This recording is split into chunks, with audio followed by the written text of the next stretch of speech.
Kabanata 1701. Well, ngayon, hindi mo ba ako bibigyan ng paliwanag, Manager Thompson? Mahinahon na nagtanong si Harvey. Si Lenny, na aalis na, ay tumigil at sumulyap kay Tamara, ang kanyang walang kakayahan na kaibigan.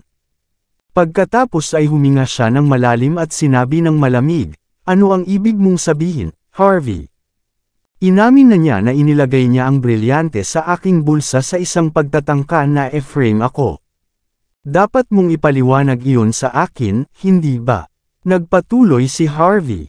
Nagpakita siya ng isang guwang, walang malasakit na ngiti. Siya ba? Sinabi ba ni Miss Ebony iyon? Nagpanggap na nagulat si Lenny. May nakarinig ba sa inyo? Si Brian ang unang tumayo at sinabi, hindi namin ito narinig. Oo, si Miss Ebony ang biktima. Paano niya ilalagay ang brilyante sa iyong bulsa? Hindi sa banggitin, hindi niya talaga ito inilagay sa iyong bulsa. Paano mo masasabi na inaakusahan ka niya? Si Steven ay nagbibilang ng mahusay. Kinuha ni Tamara ang pagkakataong baguhin ang kanyang pagkakamali at sumigaw ng galit, tumigil sa pagpapakita sa harap ang iyong sarili, York.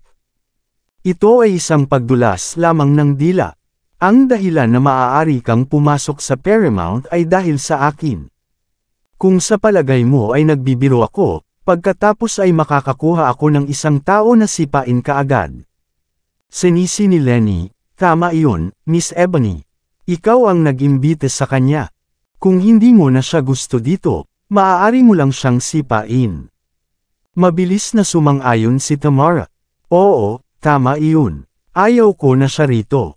Ipadala siya. Sinaksak ni Lenny si Harvey ng isang mabangis na ngiti at gumawa ng isang nakalulugod na kilos.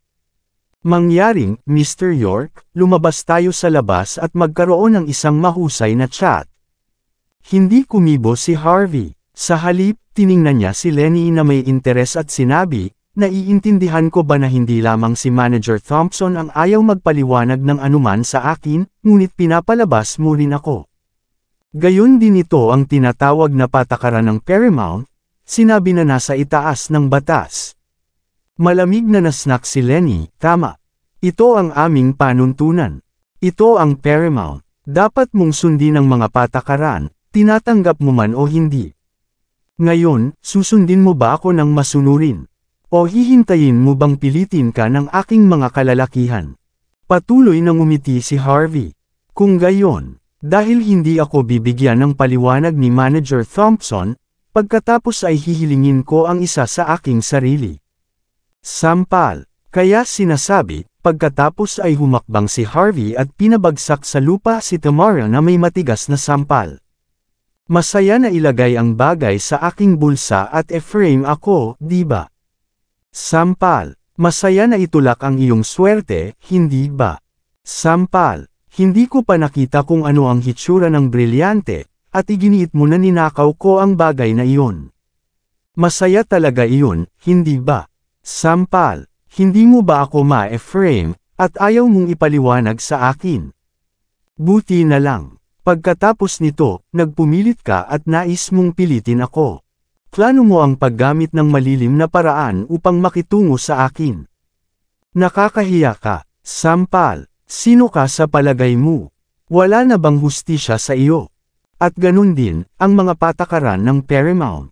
Patuloy na sinampal ni Harvey si Tamara sa kaliwa at kanan hanggang sa mamaga na ang mukha niya at pumangit. Nahihilo siya, at pinuno na ng dugo ang kanyang bibig. Sobrang sakit na naramdaman niya, hindi man lang siya makapagsalita. Harvey, tama na. Kung maglakas loob ka ulit na matumbok si Miss Ebony, papatayin kita. Nagmamadali si Brian sa isang pangit na ekspresyon, na nagtuturo ng galit sa kay Harvey. Nang ahas ka na tumama sa isang babae. Anong klaseng lalaki ka? Sampal. Tumugon si Harvey kay Brian sa pamamagitan ng pagsampal sa kanya ng malupit sa mukha. Hindi ako handa na mag-ayos ng mga account sa iyo. Gayunpaman, kusang loob kang lumapit sa akin upang mamatay. Sampal. Mayroon ka bang katapangan upang maangkin na wala kang bahagi sa pag-frame sa akin? Sampal. Ang pamilyang Holt ay isang pamilya lamang sa klase. Tiyak na iniisip mo ang iyong sarili. Gaano ka katapang na ipinakita ang iyong kapangyarihan sa isang lugar. Sampal, bigyan mo ako ng higit pa na katarantaduhan, at nanunumpa ako na masisira lang kita ngayon. Ang huling sampal ay nagpadala kay Brian na lumilipad. Lumapag siya sa sulok ng bulwagan ng may malakas na tunog, at hindi siya makabangon ng mahabang panahon. Ikaw. Una nang nais ni Steven na magmarcha pasulong upang ipagtanggol ang kanyang mga kasama, ngunit natakot siya sa aura ni Harvey at maaari lamang panuurin habang si Brian ay ipinadala sa pagbagsak sa dingding, masisira lang din siya ngayon. Harvey, tama na. Sa wakas ay nagsalita si Kate. Ngayong gabi ang aking hapunan sa kaarawan. Ayokong makakita ng dugo. Fine. Alang-alang sa aking kasintahan, hindi kita papatayin. Humakbang si Harvey at sinampal siya muli, na ibinalik sa kanya ang kanyang malupit na mga salita. Pagkatapos nito, tiningnan niya si Lenny na may walang malasakit na ekspresyon. Mukhang sinabi mo lang na bibigyan mo ako ng paliwanag.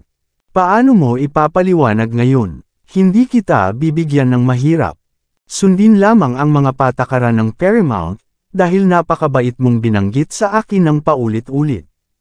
Natakot si Lenny sa aura ni Harvey. Siya ay lumabo, ayon sa mga patakaran, ang magnanakaw ay kailangang putulin ang isang daliri, at ang mga nakibahagi sa pag-frame ay makakatanggap ng parehong parusa. Tinapik ni Harvey ang mukha ni Lenny at sinabi, pagkatapos, sundin ang mga patakaran. Naghihintay ako para sa iyong katwiran. Namutla ang mga mukha nina Brian at Tamara. Tinakpan ni Brian ang kanyang mukha at sumigaw, gaano ka katapang na ako ay iyong sinuntok, York. Maghintay ka lang, papatayin kita. Wala kang ideya, ngunit ang aking kuya ay ang pangkalahatang tagapamahala ng Paramount.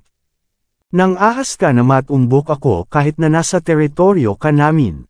Patay ka ng karne. Ngunit hindi tumugon si Harvey sa panunuyan ni Brian, at sa halip ay tumingin siya kay Lenny.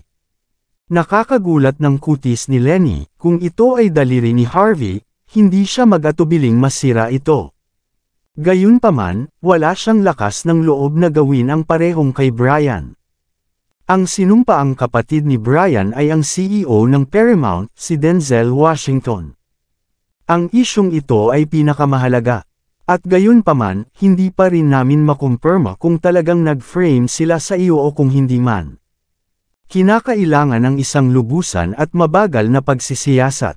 Kapag ang bagay ay lubusang sinisiyasat, tiyak na bibigyan kita ng kasiyasyang paliwanag, Mr. York. Malakas si Harvey, ngunit nanatiling determinado si Lenny. Pinahigpit ni Harvey ang kanyang mga mata. Ngunit kung ang brilyante ay natagpuan mula sa aking katawan ngayon, pinutol mo na ang aking daliri, tama. Iba yan. Lumuhod si Lenny, hindi mo maihahambing ang dalawang iyon. Galing sila sa mga pamilya ng hari, at mayroon silang marangal na dugo. Hindi nila gagawin ang ganoong bagay. Mahinahong ngumiti si Harvey. Kaya't ipinapahiwatig mo na ako ay yumuko ng mababa upang gawin ang ganitong bagay. Ngunit sa huli, wala kang nakita sa akin. Inamin na ng babaeng ito na inilagay niya sa akin ang brilyante na may balak na e-frame ako. Dahil naabot na ng mga bagay sa puntong ito, kung ano pa ang kailangang imbestigahan. Kailan pa naging ang Paramount ay maging istasyon ng pulisya na nangangailangan ng lahat ng mga uri ng katawa-tawa na katibayan? Napalingon ang mukha ni Lenny. Ngunit hinawakan niya ang kanyang ilong na mataas sa hangin at kinutya, hindi ko kailangan mong turuan ako kung paano gawin ang mga bagay. Fine, itigil natin ang pakikipag-usap na walang katuturan. Wala namang sinabi si Harvey. Dahil sinabi mo sa akin ang mga patakaran ng Paramount, pagkatapos ay magpapakita ako ng respeto. Hanggat pinutol mo ang kanilang mga daliri ngayong gabi, susundin ko ang mga patakaran ng Paramount. Ngunit kung bumalik ka sa iyong mga salita, kailangan mong sundin ang aking mga patakaran sa hinaharap. Ang iyong mga patakaran, walang malay na tinanong ni Lenny. Walang pakialam si Harvey, ang mga patakaran ng kamao. Si Lenny ay natigilan, ngunit sinabi ng maingat, sige at subukan ito. Huwag kang mag-alala, laging may pagkakataon. 2 beses na tinapik ni Harvey ang mukha ni Lenny bilang babala. Kinuha niya ang isang tisyo at pinunasan ang kanyang mga daliri ng kasuklam-suklam. Pagkatapos ay lumakad siya sa kay Kate at sinabi na may ngiti, "Little Kate, ang iyong kasintahan ay binubuli. Wala ka bang pakialam?" Sa totoo lang sumagot si Kate, "Kung hindi mo malutas ang ganoong bagay na walang kabuluhan, wala kang karapatang maging kasintahan ko." Kawili-wili. Tumawa si Harvey. "Sundin lamang ang aking mga patakaran, kung gayon." Kinuha ni Harvey ang isang bote ng alak sa sandaling matapos na siyang magsalita. Bang! Nang walang babala, hinampos niya ito ng tama sa noo ni Lenny. Ang buong karamihan ng tao ay nahulog sa isang nakagugulat na tanawin. Wala pang 3 minuto, isang pangkat ng matangkad at burly bodyguards ang lumakad sa bulwagan. Lahat sila ay mukhang malakas. Parang ang tipo nila na kayang sumuntok ng daan-daang pounds. Si Harvey ay naghasik ng ilang sulyap habang pinag-aralan niya ang mga bodyguard na may naningkit na mga mata. Maaari niyang sabihin sa isang sulyap na ang mga taong ito ay mahusay na mga mandirigma mula sa mga lansangan. Hinawakan ni Lenny ang kanyang ulo matapos makita silang dumating. Ang kanyang walang kabuluhan na sulyap ay nahulog kay Harvey. Isang kalbo na lalaki ang nagmarcha pasulong. Tila siya ay higit sa 6 na talampakan ang taas.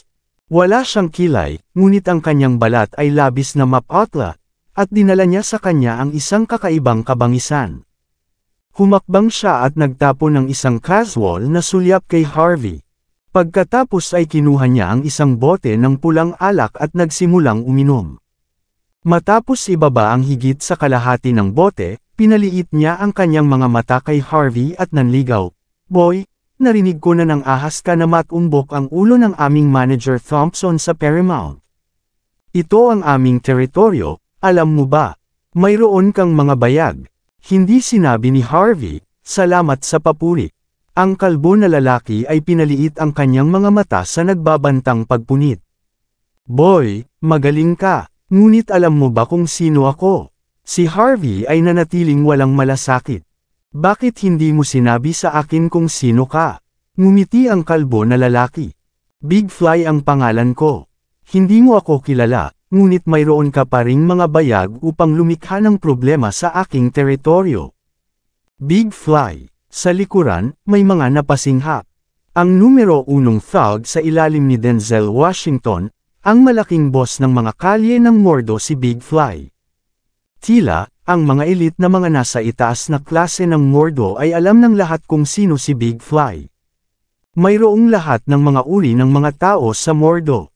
Kung nais ng isang tao na mabuhay sa Mordo, kakailanganin niya ng isang malakas na background at isang malakas na suporta. Si Big Fly ay itinuturing na isa sa mga malalaking boss sa mga hindi tapat na kalye ng Mordo, na hindi na sinusuportahan ng iba kundi si Denzel Washington ng Paramount. Ang pamilyang G ng Mordo at ang Chamber of Commerce ng Island Nation ay mga taga-suporta ni Denzel. Lalo nitong pinalakas ang reputasyon ni Big Fly. Kahit na ang mga mula sa mga pamilyang first class o pangalawang klase ay hindi nang ahas na pukawin si Big Fly ng walang dahilan. Sa pag-iisip, na si Big Fly ay talagang lumitaw dito ngayon. Napagtanto na ng lahat, natapos na si Harvey. Lumingon si Kate sa kay Big Fly at sinabi, "Big Fly, gawin mo akong pabor. Kalimutan mo na lang ang nangyari ngayong gabi." Nasabihan na si Big Fly ang nangyari. Tinitigan niya si Kate at tumawa ng buong puso, "Siyempre kailangan kong gawin ka ng isang pabor, Miss Walker." "Paano ito?" Bang! Hinampas ni Big Fly ang bote ng alak sa kanyang kamay sa harap ni Harvey habang siya ay nagsalita.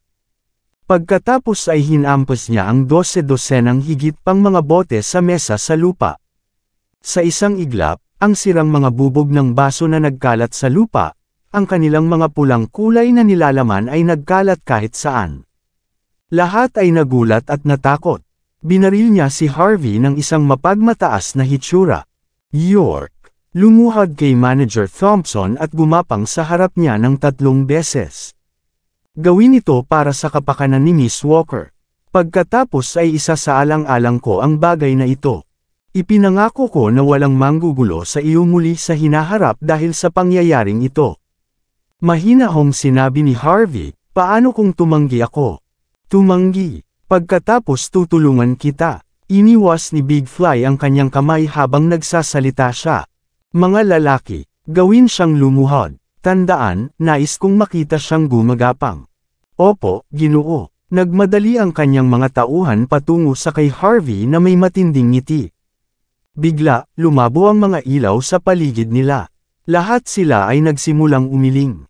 Sa kawalan ng ilaw, lahat ay hindi makita kung ano ang nangyayari. Malalakas na sigaw, tulad ng mga hiyaw na mga baboy na kinatay, biglang napuno ang hangin. Ang tunog ng nakapangangilabot na galit ay nag-udyok sa takot sa marami, lahat na nagnanais ng higit pa sa pagtakas. Si Cynthia ay walang magawa, nag-aalala, at natakot. Wala pang isang minuto, ang mga tauhan ni Big Fly ay nakalatag sa lupa na may mga sirang paa. Nakaligid sila at gamulong sa sakit, lalo pang tumindi ang kanilang paghihirap sa mga sirang bubog sa buong paligid. Si Harvey, sa kabaligtaran, ay nanatiling kalmado sa sarili at ganap na hindi nasaktan. Alam na nakilala niya ang isang malakas na kalaban sa oras na ito, nagbago ng malaki ang mukha ni Big Fly.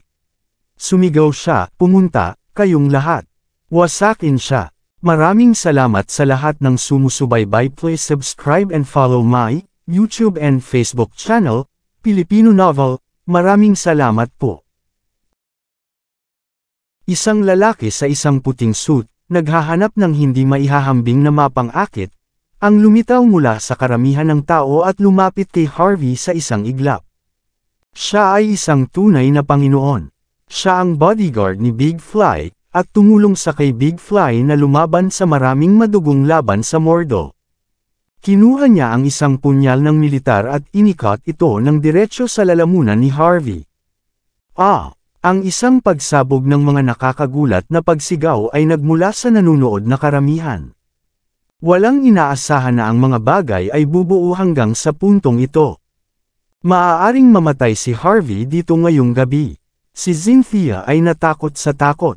Brother-in-law, mag-ingat. Sa kasamaang palad, walang nakarinig ng kanyang mga salita.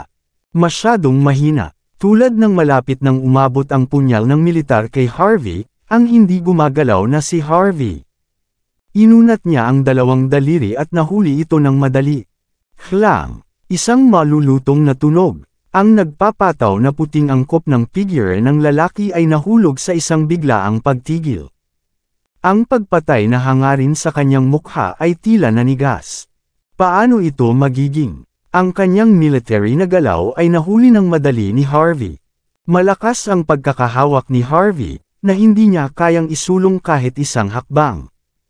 Kaagad pagkatapos, sumunod ang isang tunog na gumagalaw. Ang matalim na talam ay kumalas, at ang puting angkop na tao ay likas na sumulong. Arg! Ang sirang talam ay lumipad at agad na tumagos sa kanyang katawan. Siya, na pumatay ng hindi mabilang na mga lalaki, ay nagsimulang manginig. Siya ay nasa lubos na kawalan ng paniniwala sa kung paano nawala ang mga bagay. Siya ay pasuray-suray na umatras. Nang siya ay nahulog, ang kanyang puting suit ay namantsahan ng dugo. Bang! Sinipa siya ni Harvey sa hangin. Basura! Gaano kakatapang na manggulo sa akin? Ang puting angkop na tao ay nagsusuka ng dugo, ang kanyang mukha ay napakadilim. Gayunpaman, hindi siya patay. Niyakap niya ang kanyang dibdib, hindi matapang na kumilos. Ang talam na tumagos sa kanyang katawan ay nangyari upang hampasin siya sa paligid ng kanyang art area sa puso. May kaunting distansya lamang sa pagitan ng talam at ang kanyang art area. Kung kumilos siya kahit isang pulgada, mamamatay siya. Sa ilalim ng sitwasyong ito, maaari lamang siyang mailigtas ng isang doktor. Galit siya at ayaw, ngunit wala siyang magawa. Malakas ang loob ni Harvey, kaya't hindi niya mapigilan kahit isang paggalaw mula kay Harvey. Paano ito magiging? Lahat ng naruroon ay natulala. Hindi lamang si Harvey ay hindi nasaktan, ngunit madali din niyang natamba ang mga subordinate ni Big Fly. Ang pagtatapos ay ganap na naiiba sa kanilang naisip noon. Ang eksenang ito ay hindi mapaniniwalaan. Brother-in-law, ang gwapo mo, nagbulong si Cynthia sa paghanga. Nakatingin din si Kate kay Harvey na may sorpresa. Ipinanganak siya sa pamilyang Walker mula sa sangay ng Longmen. Naturally, nakikita niya kung gaano kalakas ang mga galaw ni Harvey. Hindi niya inaasahan na ang murang kasintahan na ito ay magkaroon ng gayong mga kasanayan. Sa kasamaang palad, wala siyang background o kapangyarihan. Kung hindi, magkakaroon siya ng magandang kinabukasan. Sa paningin ng mayayaman, kahit gaano kalakas ang isang security guard, siya ay isang thug lamang. Isang kakulangan na pinalaki ng mga mayayaman, hindi kailanman magiging matagumpay. Tila hindi mo magagawang mabawi ang iyong teritoryo ngayong gabi. Hindi sinasadya ni Harvey, na sumulong sa kay Big Fly. Hindi ko na kailangang sabihin kung ano ang nangyari muli, tama. Big Fly, dapat mong malaman kung paano ipaliwanag ang lahat sa akin. Gusto mo bang gawin ko ito sa aking sarili? O dadalhin mo ba ang mga bagay sa iyong sariling mga kamay? Siyempre, maaari mo ring tawagin ang iyong mga kalalakihan. Hanggat maaari nila akong hawakan, luluhod ako. Ngunit kung hindi nila magagawa, pasensya na. Papatayin kita. Si Harvey ay sumulyap ng matindi sa kay Big Fly, na ang mukha ay agad na namumutla. Kabanata 1705. Hindi inaasahan ni Big Fly na ang kanyang trump card, ang may kakayahang mga mandirigma na dinala niya ngayong gabi, ay wala nang nakaharap sa batang ito. Ang kanyang mga kasanayan ay nakakatakot lamang. Bihirang nakita ni Big Fly ang isang tao na may tulad na katapangan, kahit na nasa mga kalye siya ng Mordo sa loob ng maraming taon. Gayunpaman, siya ay talagang isa sa mga malalaking boss ng mga kalye. Matapos ang kanyang pagkatalo, hindi niya balak na dalhin ang sinuman. Alam niya talaga na sa sandaling ito, imposible para sa kanyang mga tauhan na manalo laban kay Harvey. Iyon ay, maliban kung tinawag niya si Denzel Washington o Lucas Jean para sa tulong. Gayunpaman, haharapin niya ang pinakadakilang kahihiyan kung talagang kasangkot siya sa dalawang malaking shot para sa tulad ng isang bagay na walang kabuluhan.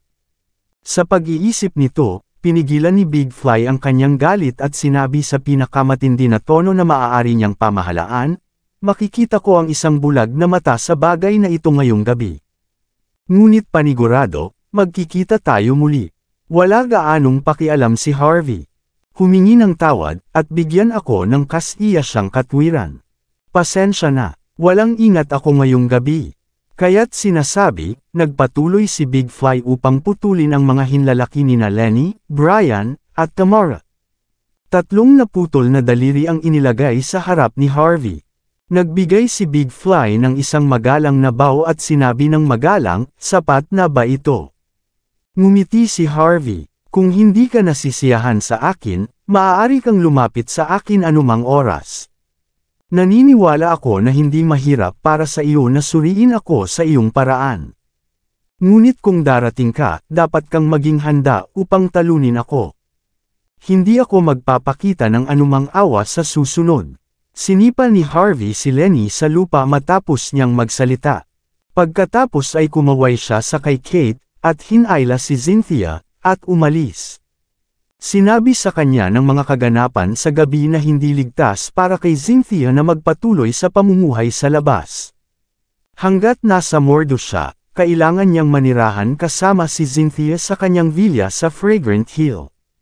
Sa ganoong paraan, mas ligtas siya. Matapos itong pag-isipan, agad na nakipag-ugnay si Harvey kay Bellamy Blake.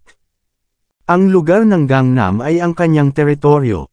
Kinakailangan siya ni Harvey upang ayusin ang iilang mapagkakatiwalaang mga tauhan para magamit niya, ngunit hindi mula sa militar tulad ng mangyayari na mailantad ang kanyang pagkakakilanlan. Pumayag si Bellamy dito, na sinasabi na makakahanap siya ng ilang mga eksperto sa lugar ng Gangnam upang maglingkod kay Harvey. Gayunpaman, ang proseso ay maaaring tumagal ng 1 araw o 2. Ipinadala ni Harvey si Cynthia upang manatili pansamantala sa Prague Hotel. Tulad ng para sa kanya, bumili siya ng isang hanay ng mga kagamitan sa seguridad na may mataas na antas pabalik sa villa para sa pagbabantay. Kinaumagahan, na-install na ni Harvey ang mga kagamitan sa seguridad. Samantala, sina Brian at Tamara ay pumunta sa Paramount, na tinatakpan ang kanilang mga braso sa kahihiyan. Nagawa nilang muling ma-reattach ang kanilang daliri ng magdamag. Ngunit ayon sa doktor, kahit na ang kanilang mga daliri ay na-reattach, hindi sila magiging kakayahan na umangkop. Sa madaling salita, walang silbi ang kanilang mga daliri. Wala si Denzel kagabi, at nakauwi na lang kaninang umaga. Nais ni Brian ng tulong kay Denzel na mabawi ang kanyang teritoryo. Pagdating sa ikatlong palapag ng silong ng Paramount, ang dalawa ay binati ng isang lalaki na pagtiningnan ay nasa halos 30 taong gulang, na naglalaro ng isang buzzcut. Sa kasalukuyan, may hawak siyang bow at arrow, at malapit nang mag-shoot ng isang arrow. Sa loob ng silid, maraming mga ibon ang lumilipad sa paligid, sa tuwing ang lalaki ay naglunsad ng isang arrow, isang ibon ang nahulog sa lupa. Bihirang hindi nakuha ng kanyang bow ang marka, swish, swish, swish. Bumagsak ang isang ulan ng mga arrow, at ang lahat ng mga ibon sa silid ay nahulog sa lupa. Ang sumunod na nangyari ay ang pagkalat ng baho ng dugo, isa na gumawa kina Brian at Tamara na malapit sa pagsusuka.